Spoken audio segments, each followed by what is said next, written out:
So, in my life, I've had two very, very serious fears. Um, One being stage fright, it's really high. And then the second being, appendicitis. Unfortunately, I can't get the elective appendicitis surgery. So I've done Lancaster Story Slam a couple of times.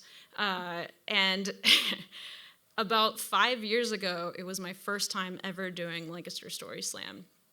And to prepare for it, I looked up millions of different videos online that talked about like how you get over stage fright, how to really like accomplish your fear, get over it. And then I also prepared for like 3 weeks what my story was going to be. I had it all laid out in my head as to exactly how it was going to go through. And then I got on stage and I thought back to every single tip. And as I was telling the story, I was looking around and I was thinking about every single one of those tips. One being, imagine the audience naked. I don't know why they say that. Why is that a thing?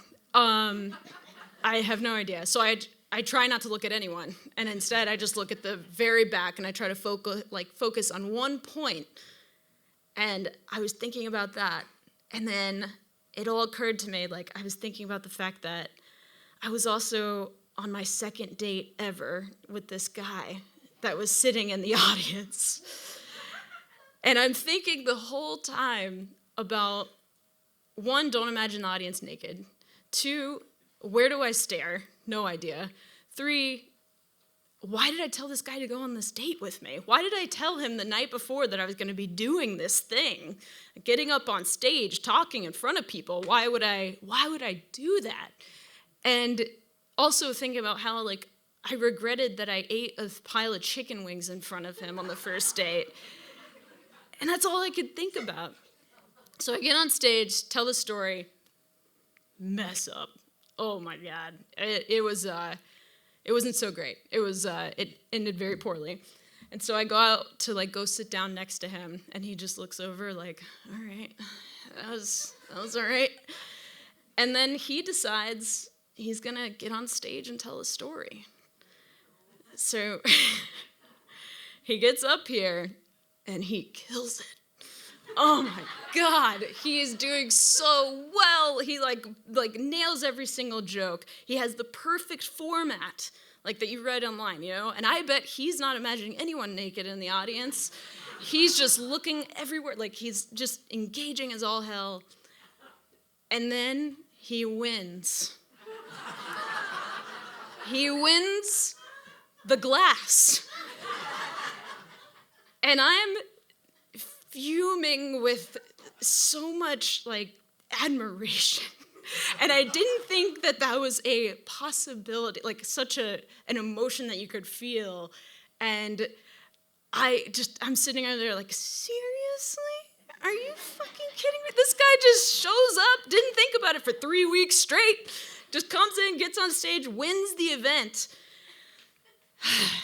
Afterwards, we're all everybody's starting to file out. And then everybody's going up to him, and they're like, man, you were so amazing. That was so good. And they look at me, and they're like, it's really hard to get on stage. It's that thing that a lot of people get at. It's just how it is. And I just, I nodded my head, and I went about my life, and I decided to practice another 3 weeks. And I came back the next month. And I was just like, I'm going to crush it. I'm going to get up there, tell another story. It's going to go well, maybe. And he doesn't come that time. And somebody was really, had been at the Lancaster Story Slam the month before, came up to me and was like, oh, man, where's Brian? He was so good. Where is he?